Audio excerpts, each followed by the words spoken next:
Okay, I know there's like more than 2 people in the room. What's up, Miramar? How we doing today? That's a little bit better. Okay, let me help you out here. So, find your belly button, and then above there, there's your, whatever this is called. And in between those 2 things is your diaphragm! That's your outside voice, so let's try that one more time. What's up, Miramar? That's more like it. How we all doing today? We are here today celebrating Black American heritage.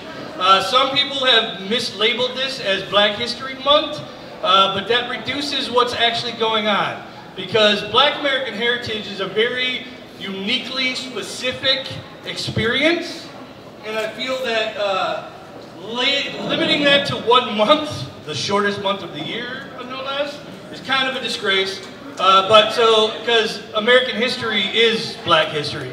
Like, without Black history, there would be no American, or maybe, you know, we could have done a little better, who knows. Anyway, so, in order to celebrate the heritage of Black Americans, we have a few things going on today. If you'll notice outside, we have a few tables set up. A couple of those tables are from local Black-owned businesses, so I'm going to discuss them real quick here. First, we got the Chocolate Voice. It's a digital lifestyle publication that proudly and solely focuses on positive stories within the African American and multicultural communities. They strive to enhance the spirits of the readers through showcasing various stories that inspire and enlighten us. They provide readers with insightful content that is useful, relevant, and uplifting. Their goals are to help shape the narrative that speaks to people of color in a positive light. They appeal to the multifaceted needs of readers who are on the move, open to new ideas, looking for lighthearted content, and striving to empower themselves. So go ahead and visit their table if you haven't done so already. In addition, we are being visited today by Success Scholars. They are a multimedia company that's focused on personal development and motivational material. So please check them both out. But right now, it's time to check out some poetry. And we say poetry because it involves roots that connect us to the earth and the ground. And it's more than just observing that palm tree and looking at how beautiful it is. It's understanding that underneath that palm tree, there's an entire history that built that palm tree to be there. So it's not just something for us to look at, it's something for us to understand. So with that in mind, I just want to open up by talking about promoting patriotic education, which was an actual GOP quote from the 1776 Commission. Manifest Destiny is the white privilege OG, privatizing freedom since 1843, financing it with white pride, genocide, and slavery, amassing a fortune that still feeds the festering GOP, or should I say, the new Confederacy. You see, they're commissioning 1776 so they can get yet another fix. They still want us turning their tricks because, you know, let's face it, every pimp needs their hose. So in their bizarre reality, they normalize insanity while selling out humanity just to afford their own status quos. You see, white privilege is Western Civ, required curriculum, while everyone else is just an elective.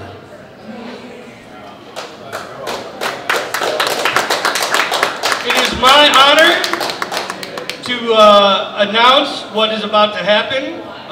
First and foremost, I want to thank the lead office. I want to thank the idea committee. I want to thank the Black Student Union, all of which were involved in helping bring this poet to our campus, coming all the way from Houston. Not only is he a poet, but he is a recently acknowledged educator who is teaching in the middle school system of Houston, Texas. And if you don't know how difficult that is, you haven't been paying attention to the news. So we got to give it up for this brother who's going to come and teach us a few things today. So Elemen2al amplifies the commitment to social justice, championing truth and equity through his verses. Man, I need glasses, and I don't wear that a lot. You know what? I'm just going to tell you who he is because I know who he is. This brother has been doing this for a while. He's been laying it down. He has been performing at the New Eurekan Poets Cafe. He performed at the Langston Hughes House in Harlem. He's been on the Poets Lounge stage up in LA. And he's about to break it down for y'all. So it is my pleasure to introduce my friend, my fellow poet, my partner in crime, and y'all about to find out what it means when we say storm gods in the building. So when I say give it up, I mean give it up. Give it up for Elemen2al College. Give it up.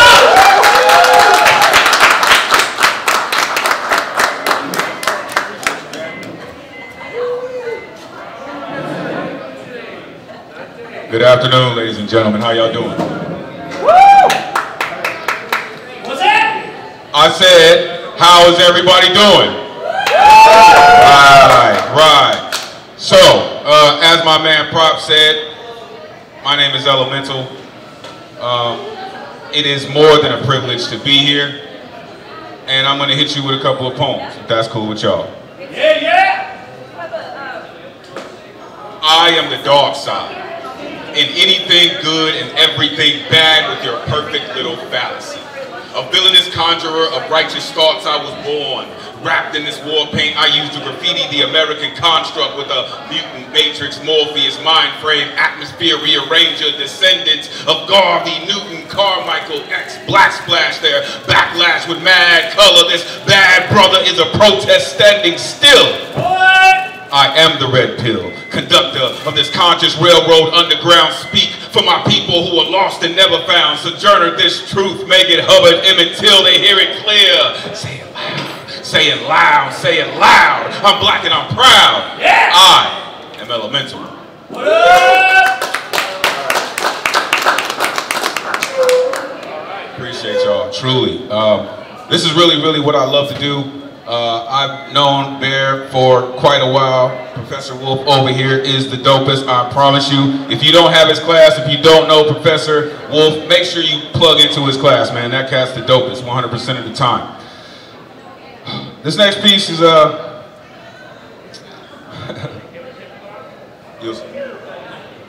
is an open letter to those who believe the definition of black by Merriam-Webster to be the gospel. Black is so much more than you can imagine if you look with more than just your eyes. Black was the new blue before you knew who you was, cuz. Blood been black back before pirates' beards and Shakespeare's in the hands of savages. Black is the old green. Before money was printing, our curves were currency. Dignity in dollars, certain it didn't make sense. But they found a way to turn a profit. Black. Like minstrel show faces and injustice court cases. It's militant as Malcolm, dubious as Du Bois, glorious as Garvey, starline black, as in the stone cold color of his beret as he sat in contempt. PhD in one hand, the other retribution, revolution in his eyes. Last name Newton, its power fist, risen with defiance in Mexico City, 1968. You see, black is to be admired. For everything we touch, we take to higher heights. Man, black is ballin' like Kobe, LeBron, Jordan, Magic, Abdul-Jabbar with the pill, like Megatron, Rice, Peyton Sanders, Cunningham on the field. It's Ernie Ladd, Junkyard Dog, Coco Beware, Abdullah the Butcher, and the most electrifying man in the business. If you smell all that soul cooking in the kitchen, gumbo, neck bones, oxtails, chitlins, cornbread, greens, and smothered everything. Black is that thing we swang when we sang. It's like candy, man. A thin line between the Persuaders and Switch and In Love with Mary Jane. James, bitch. It's Harold Melvin and the Blue Notes performing Blue Magic and Minnie Riperton at Stevie Wonder's Maze. It's Muddy Waters. Putting out Earth, Wind, and Fire, riding a midnight star, dodging temptations and making impressions on BDPs and Public Enemies at the top of Sugar Hill with Cool Herc spinning Africa Bambaata's Soul Sonic Force. Live from the mothership, it's light as a rock. UNITY, funkified, spiced with salt and pepper. It's concerts played on sold out stages and still entering through the back door. Back before doo-wop was funk and Lil Jon got crunk. Black was the same then as it is today. Beautiful, believe me. Black is new school, like an old school breakbeat on the pads of MPCs and 88 keys. We are the Pro Tools, elephants in every room. Memory intact, but you still expect a song and dance like we've got Sambo or Quimbo branded on our backs. Read your history, check your facts. We've already tackled your setbacks. So next time you reach for your racist ramblings or fascist fallacies, remember, black is poetry, black is loyalty, and blood is thicker than bigotry. Sincerely yours, that old black, that young black, not new black, that true black, that who shit. Bet you thought you knew black. Whoa!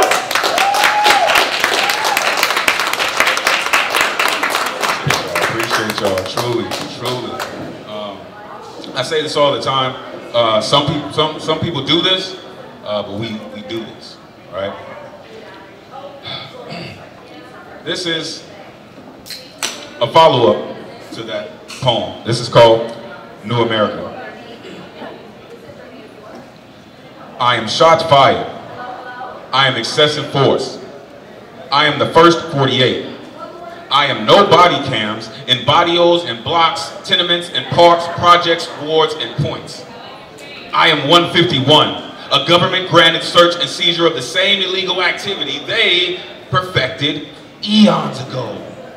I am the reason the bacon patrol the streets. I am 100 to 1, the smack in the American mainstream. I am 3/5, 2/3, and 15%. That's citizens, inmates, and people lost in this fatherland, disguised as wonderland. No Alice, just malice, park pusher, stack clips, higher than chips to secure this pirate's booty, excuse me. I am the loudest, rowdiest, rough, rugged, and raw. The minstrels make up more maize than Manilow, Lost Boys than Rat Pack, blaxploitation across 110th Street, uptown, downtown, midtown, and Motown. I am handcuffs, the gleam and the metal and the unrelenting stillness of their cold grasp. I am one in the chamber, no warning shot, no marksmanship, same crack, just a different whip. I am history lessons printed on blood-stained pages, written by crippled dreams in plantation English in the soul of genius. I am cotton in Alabama, Mississippi, Black Belt, Georgia. The Black Star Line set sail, refused to let our martyrs die in vain. I am the change. Less dollars, more cents, less millions, more common. I am the burden of proof. The neck and the noose and the fox in the hen house. Throwaways, only brought in to primp and preen. Dust and clean, a pimp and his trusty steed. I am the stone that the building refused the individual. Panther, Dynamite, Brown, Hornet, King, Pratt, Evers, Shakur, X, Douglas, Wallace, Turner, Till, Garvey, Newton, Carmichael, Cleaver, Hampton, Lumumba, Louima, Diallo, Brown, Gray, Grant, Bell, Crawford, Rice, McBride, McKenna, Garner, Martin, Boyd, Bland, Brazil, Sterling, Carlisle, Castile, Gaines, O'Neill, King, Taylor, Aubrey, Floyd. God damn! Proofs in the pudding, no dilutes. I am the nuisance, the crawl in your crawfish, disco in your calypso, hip hop in your foxtrot, twisted like Bantu knots. I am the soul in your soul food, keeper of the old school, #1 stunner and the funky drummer. Pearl Harbor's #1 gunner, but it's all homes you pillage and plunder. Spilt the same blood and the same mud for these divided states of New America, but you call me anarchist, fascist, separatist? I am not a monolith. See my character, not caricature. I am not your entertainment, nor your prey. I am the sound of your chickens come home to roost. Yeah! The nails on the chalkboard and in the coffin. I am the screams of my ancestors, the piercing sounds of our children calling, crawling, clawing for a life never granted. You fooled me once, shame on you. Fool me twice, can't put the blame on you. Fool me 3 times, fuck the peace sign, load the chopper, let it rain on you.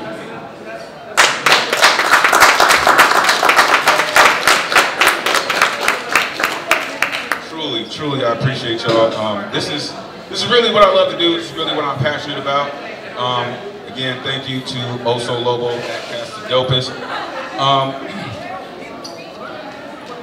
Give you a couple other things. Those were kind of when I first started, but I'm gonna give you something a little bit that speaks to who I really am. A couple.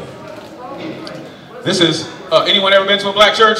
Black church? Anyone ever been to a black church? Fantastic. I used to go to church religiously. Sat in the pew closest to the pulpit thinking I would be touched by the Holy Spirit that anointed the preacher the moment he stepped in. I would sing with all my might, turning the tenor section into my personal testimony. Thought my voice made demons run for cover from the glory of the Most High. My conviction kept me in check. From seeing the creature in a 3-piece suit with gold fixtures, preaching the collection plate gospel, harvesting nectar from the sweetest flowers and plucking pennies from wishing wells, the show was stupendous. Assert the serenades, showmanship, hip-hop loops, and R&B riffs. It was theater. No praise, just prancing, trying to bargain first-class tickets to heaven with ties and tails of kings and Jezebels, angels and demons, both human and divine, hiding behind silk robes and ceremonies with pretty prefixes like brother, deacon, doctor, reverend, pastor, bishop, executioner, leading lambs to slaughter like clockwork from every church in my community. One Sunday, I heard a preacher say, "We counted the collection. It's not enough. We need more. Dig deeper. Fixed his lips and his costume for his encore performance. Called on God for the strength of 10 David slanging them rocks to smite the Goliath blocking the construction of their new sanctuary. Turn with me to the book of Hustlers, chapter 6, verse 2. If you got game, this how you do. Say, turn to your neighbor. Say, neighbor, give all you can. I know it hurts, but there's no better feeling than building a new house for the Lord, of course. Stand up, testify, Lord. Open their hearts and their wallets. Receive this blessing of giving. Tune out the naysayers. Turn up the praise. Come on, choir, sing that song. We about to have some church up in here. Jitterbug this showroom flow, keeping these good folk in line and attached to the end of masses chain. Paying and praying and praising and poaching pockets for profits, I swear. Preachers vacationing on congregation life savings but won't help the people if their church account ain't up to date for collection's sake. Tabernacle, I've disrupted my carrier wave signal. This red pill has corrupted my church going soul. I see the code. Written by theology scholars with twisted quills, drinking divinity from chalices like slurricane on street corners, draped in green for the money and gold for the honeys. This is pimpology in plain sight, leading the blinded into tricks and treats every month of the year. This is candy from babies, pimpology at its greatest. Commandments chiseled on hymnals, speaking in tongues of master manipulators like player proverbs. Thou shalt not disrespect the game, cause ain't no business like hoe business. Pimping pews and getting paid, trading bitch for amen. They hallelujah all the way to the bank. Paying master for that good God Almighty.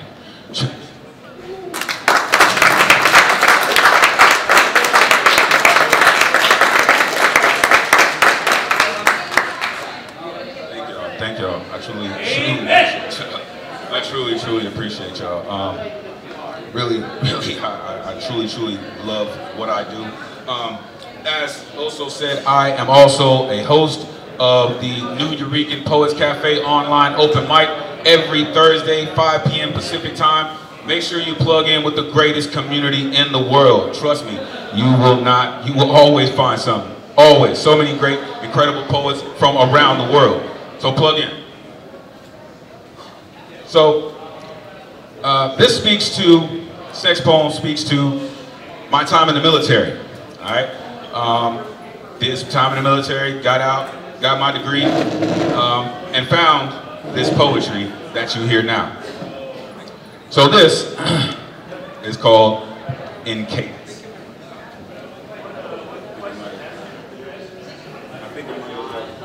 I'm not sure. There we go. All right, we good. In cadence. Standing at crossroads of summer and madness, already on borrowed time, labeled problem, voted least likely to live past 18, running from a fortune teller's tale with path and palm, I left home to join the army. The day I left, my mama cried. She just knew I would surely die because I was weak. Oh, I was weak, but joined the army. Never mind what I thought I knew. This was hard work. Did more before 5 a.m. than some would do in a lifetime.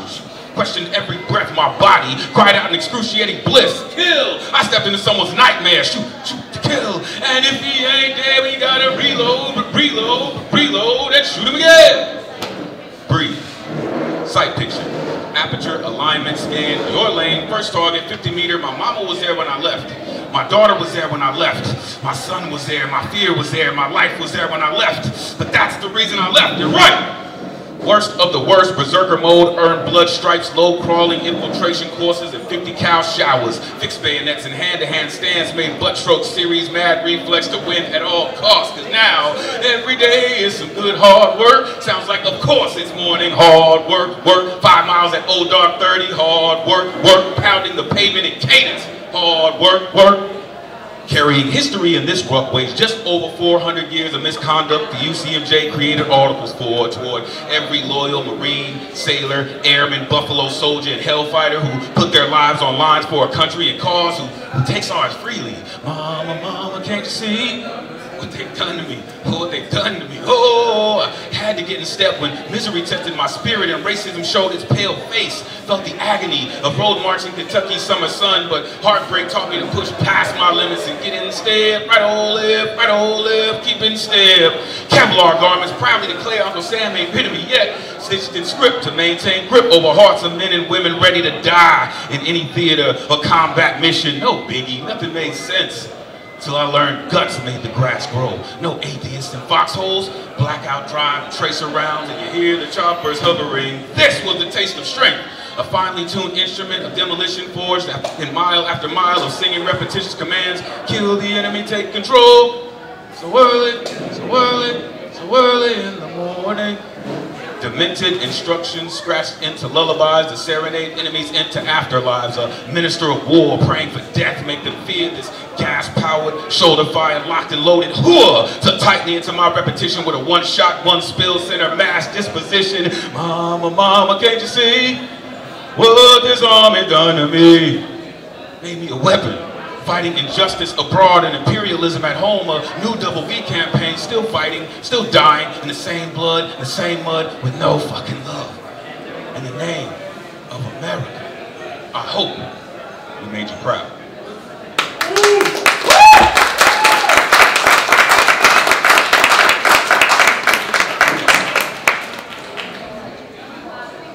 I truly appreciate y'all.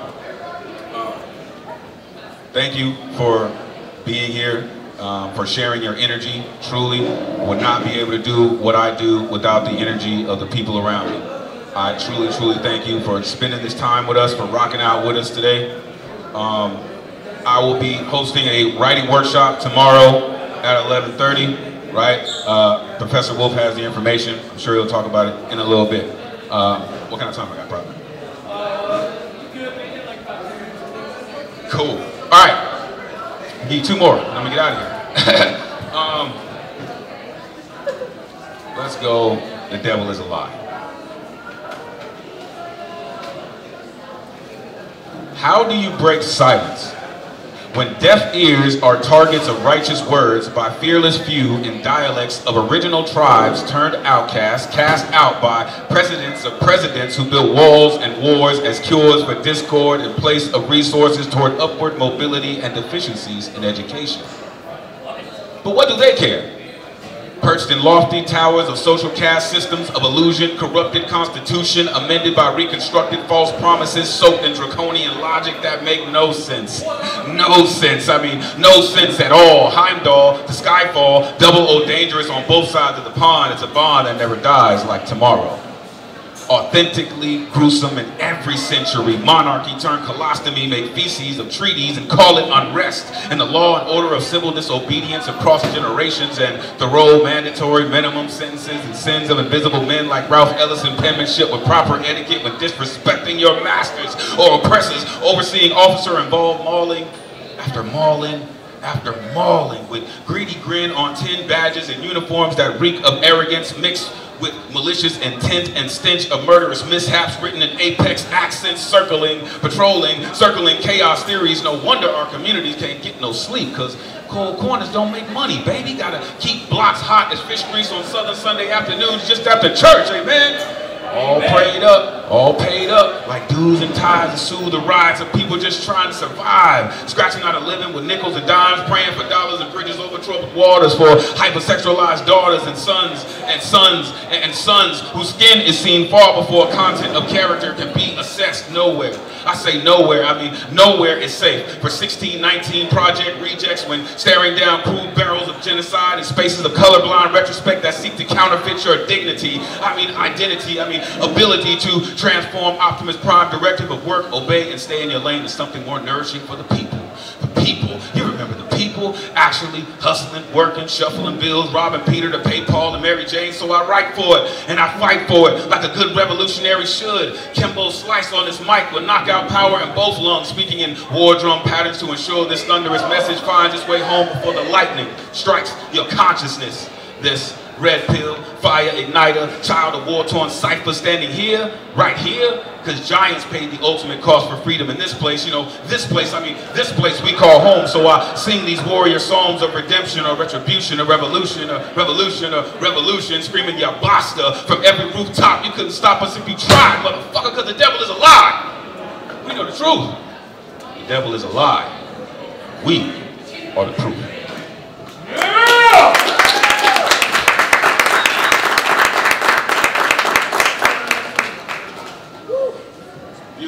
Beautiful, beautiful people. Let's go, Prop. So this is some brand new. Let's go, man. Some brand new shit right here. Really still wet. Shout out the paint slingers in the building. Shout out the Inhumans in the building. And we're gonna set this off. This is a piece that we just created. So shout out the new shit. New shit. An open letter to the curriculum committee from the Ethnic Studies Task Force. We said this is an open letter to the curriculum committee from the Ethnic Studies Task Force. Why must you try to define that which is divine? Your narrow vision feels like patriarchal prison, policies politely gutting, leaving us leftovers, still fighting for the right just to be heard. So where exactly should we exist? Still, we persist. To normalize is to colonize, downsize and canonize just to comply or deny your worst fears. Our creativity being weaponized. Try this definition on for size. Our lives you cannot define. We are not your bottom line. We are not just checks for your white guilt box. We are here for truth and freedom unlocked. Will the real higher education please stand up? Whispering Pandora's secret to fit L7s and circular logic fallacies where heaven is just north of ignorance, paying teachers as shepherds to lead lambs to slaughter called privatized prisons. New plantation, animal farms that Orwell obtuse into straight lines. Kill your creativity, call it obsessive obedience disorder, held tight in cowardly callous hands that strangle juice from strange fruit, call it nourishment, aphrodisiac that tranquilizes descendants, standardized critical thinking into passing grades. They're hoarding knowledge in college and selling it to the highest bidder. This is the bitter truth, cutting off the youth to any possibility of doing anything other than scraping to survive, preventing the possibility of actually living until they die. This is all by design. This system is full of it. All these red flags that say if you don't play our way, then good luck ever having a say in how this all goes down the drain. Flush that fuss of confusion in northern hemisphere, clockwise fashion, call it time well spent to drench minds and inundate timelines with just the right amount of failure is not an option to make you believe water isn't wet till scientists prove it. It's true. Make going against tides or brains just as right as four lefts paying for debts with corporate war chests called textbooks. I grow ever so tired of trying to explain how this pain is created. The architect's insatiable need to feed all seven of their own deadly sins can never be sated with all this hatred that they actually created. And then they scream about it all just being fake or trying to convince us all that it's just innate and we're just ingrates who don't know how to appreciate. Well, I'm here to thank you all, my global poetry family, for showing me that it's never too late. Time is only a construct, fabricated to intoxicate your senses into pacifiers, make you workers, so blue collar you sweat paychecks and blisters and problems that smell like lower SES sewer grade manhole covers, painted in colors of permanent ink wells with a direct line to the plug. Besides, when classrooms feel like jail cells, What incentive can you give to prepare kids for a future that does not belong to them, but force feed them anyway in 45-minute increments of sit down, your sentence runs concurrently. I said sit down. Your sentence runs concurrently. I said sit down. Your sentence runs concurrently. For absolute assimilation of indoctrination to this carnivorous curriculum that chews up people and spits out slaves. Now we can unlock all the knowledge that we want, and it can all be for free. They do not have the only key. Street knowledge and spoken word college are always in session, where we can learn the most important lessons in our collective poetry slam sessions, where we can manifest all the best inventions with very real intention of teaching and learning from each other, each and every sister, each and every brother, so that maybe we can finally find a way to make a real attempt to work together and fix all this shit, and maybe even move forward together. Balance rarely occurs on the first try. Appreciate y'all.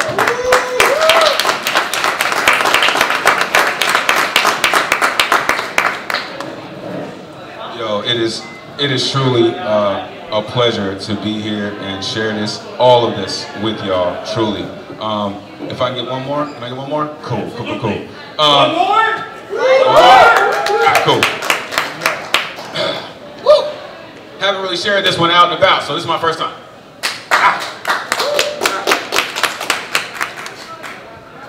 Any Nancy Sinatra fans in the building? Fantastic. This is Bang Bang.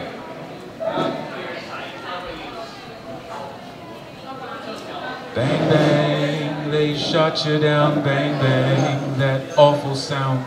When gray matter mattered less than can of Crisco, cooking crooked schemes made dream makers infamous with a bullet, plus a bullet, spit from twisted tungsten tongue-lashing leviathans with hell for brains, serving sulfur-stuffed shotgun serenades, the silent sonic boom and lungs that coalesce the people into belligerents, because they said there will be no black messiah.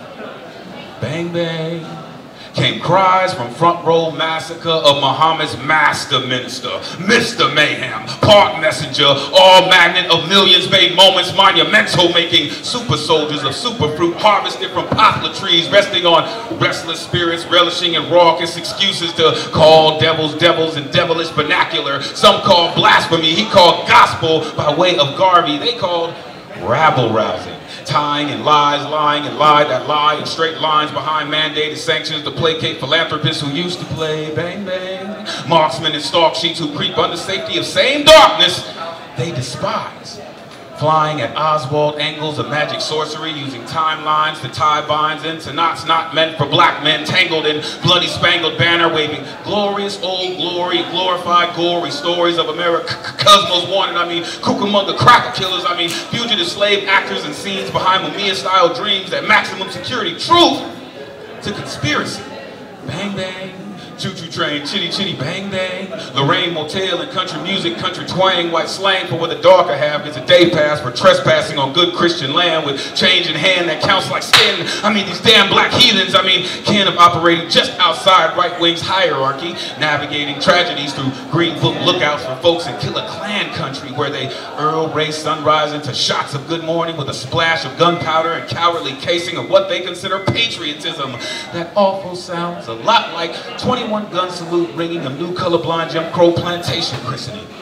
Bang bang, gang gang made godfathers of good fellas with greedy gangster gullets guaranteed gargantuan gambits of gentrification from greatest generation general or grand imperial drug dealer, death dealer that starts every negotiation with bang bang. So Django, let that thing go, they wrangle, Mossberg pump action, Winchester M16 from revolver, spin the barrel, click, and lesson, weapons that ring out riot sparkers with savage arms.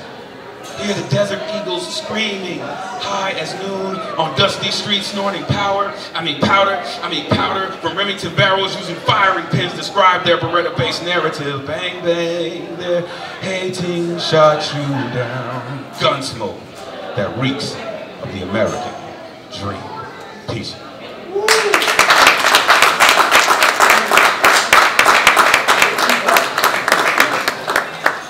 Give it up one more done yet.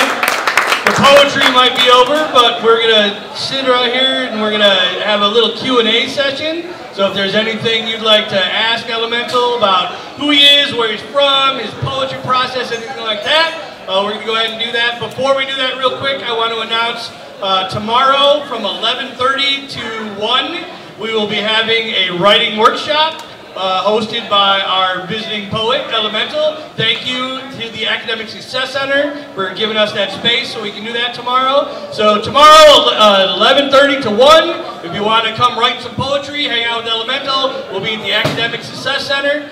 So please come by and do that.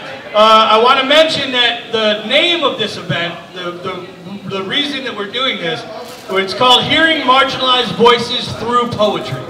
And I think it's important to understand that a lot of people who are doing this spoken word poetry, this slam thing, they come like just within generations of cultures that are all storytelling cultures. And the oral traditions, the oral histories that are handed down in these various cultures are more than just stories. They're lessons, they're warnings, they're anything you can think of. They're not just stories. And so it's just a natural progression that it would become poetry that this would happen in. So we're going to go ahead and chat about that for a little bit. If you have any questions, I'm going to go ahead and start you off, because I know, it's always scary being the first people. So I'm going to go ahead and start it off. I'm going to invite Elemental back up here, and I'm just going to ask you real quick, why poetry? Like, why, I named this thing, Hearing Marginalized Voices, but who the hell am I? Like, so speak to that. Why do you feel poetry is that avenue? Appreciate you, Prop. Why do I feel poetry is that for me? Poetry is the place that can hold anything. I mean, anything, right? It's a construct that you can throw anything at it and it will happily accept it, right?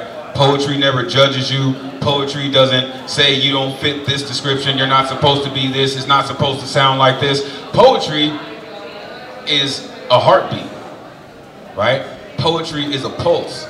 Yours, not just mine. Anyone, right? Poetry doesn't belong to anyone. However, it goes back to the oral tradition of passing along customs and heritage and traditions, right? Without that, we would have been lost probably 400 or so years ago, right? But for me, this is what I have to do. This is not something that I can just say, you know what, I'm just not going to do poetry anymore, I'm going to step away. That's called death. That's called casket for me, right? I have to do this because I feel connected to my community. I see so many of my brothers and sisters and poets struggling, but no one is always willing to say the things that need to be said. And that's where I come in, right? Because there's too many things going on that people are choosing to turn a blind eye to. Again, that's where poets come in. I always say, if you want to know what's going on with the people, you want to listen to the people, you want to hear the people, talk to a poet, right? Dig in with the culture, because this is the work that's being done. Every single time you hear a poet come up here and rip, this is the work that needs to be done, right? However, it's not easy though, right? Because usually when people come up and they start speaking out for a culture, they get silenced, right? We wrap it in art, and we happily call the oppressor a devil in devilish vernacular. Like how much more excited could you be to do that, right? To call out the oppressor and the crap that he does all the time. Still doing. Like, I get excited for that. Poetry is that medium for me. It really is. So, follow-up question to that. One of the lines that really hit me when you were reading is, I am the elephant in every room. So like going, piggybacking on everything you just said, like talk a bit more about that line. Like, what do you mean? And why is poetry the vehicle for that? Appreciate that question, Prop. The elephant in every room. Anytime you see a person of color that steps in, it's gonna be something. There's gonna be eyes on them because there's so much to it, right? This skin tone tells a tale. That's what I mean by an elephant in every room, right? Because a lot of times, in a lot of rooms you go into, people expect people of color to act a certain way. And so when you go against that grain, people even question, how black are you? Right? Or how hood are you? Or are you from the suburbs? Or what side of the SES tracks are you from? So in my experience, anytime a person of color walks into certain rooms, it's a problem, right? That's why I mentioned an elephant in every room, because you can't mistake when a powerful person of color walks in the room, because they command your attention. That may not always be good, right? But it needs to be said, right? You go back and look at history about all the things, which is why people of color couldn't go in the same doors as the oppressor, because of the intimidation factor, right? And that's what I love to use, is that right there, right? Because at one point in time, there was legislation that said no Mexicans, no blacks, and no dogs, right? Happily displayed on the outside of businesses, right? Yeah, that doesn't happen too much anymore, but I guarantee you that that mentality still exists in every single GOP vote that's cast, in my opinion, right? It reinforces the same nonsense that we've been dealing with for 400, 500, 16th century type, right? On the good ship Jesus, right? The 65-year glitch, all these things, right? That's why I say elephant in every room, especially those who are educated. They become America's nightmare. Anyone have any questions? This is the Q&A section. I don't want to be the only one asking questions. Yes, sir. I have a question for you. Sure. In your poem, New America, you mentioned leading you to the execution. You give priests all your money, but they won't help your people. Yes. Was that a criticism of Dr. King, or what did you mean by that? Oh, great question. Great question. He asked about the line about felt that maybe criticizing Dr. King about the church poem. What I was actually criticizing was a situation that I was actually in. I actually witnessed that personally, right? So it's criticizing how church has become a business. It's not about faith. It's not about worship. It's not about a collective idea of praising a higher being. In my communities, it was about money. It was a business. So that's why I said, you know, fixed his costume for his encore performance, called on God, right? That is it's a fallacy in a lot of cases, right? In my community, people wanted that, right? Everybody go to church, everybody put in your money in church, put in your money in church, and most of the time, the person who's receiving that money is much more well off than people who give it on a regular basis. And then they will turn around and say, oh, well, if you didn't pay your tithes. Your collection numbers aren't good enough, so I'm sorry, we can't help you. Even though you're hungry, even though you're starving, even though you're in the dark, we can't help you because you haven't contributed to our business. So that's what it's about, right? It's about the business of religion, right? Not the glory of faith, the business of religion. Cool? Thank you very much. No problem. Thank you for the question. Other questions? Yes, sir. Structural question. How do you write your poems so you remember them? You use a single scrap of paper, on all these different things, like you have a couple tricks. Thank you for the question. Yes. So there's a couple things that I do. If I know that I'm writing a poem to perform, then I will already start the memorization process as I'm writing, right? And as I'm editing, I'm adding those things to my memory. Otherwise, if I don't know that I'm going to perform it, then I'll wait until it's finished and get the energy from it. I have this thing, the universe talks to me. I know it sounds crazy, but when I'm doing my poetry and I know that it's on, I'll get goosebumps on my arms and my legs. And that's when I know it's on. And look, I've had it before where I was like, I'm almost there. I only got goosebumps on my arms, right? Or it was only on my legs. And I said, okay, I'm getting there, right? So once I get that, I get the, you know, the okay from the universe, then what I'll do is I'll even record myself, right? I will record myself spitting the poem, and then I will listen to it over and over and over until I got it, and then I can transform that into the performance that you saw, right? It's like music. It is like music. It is music. It is, right? It's the repetition of it, right? The more you do it, it becomes muscle memory, right? And that's why I'm able to do it, right? Even in my sleep, doesn't matter. Like I wake up spitting poetry, You know what I mean? Sometimes my friends will call me and I'll be in the middle of practice. They're just like, whoa, what was that? Like, you know what I mean? It's just, I can't stop though. You know what I mean? When someone calls, I just have to at least continue the line. You know what I mean? Because again, it's not just about me, right? Poetry is not mine. It doesn't belong to me. However, I believe it's my responsibility to pass it off better than I receive it. Right?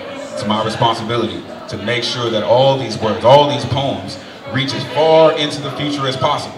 Or when they start looking back to the 21st century to look at poetry to think, hey, what were they doing in the 21st? They'll find people like us. Thank you.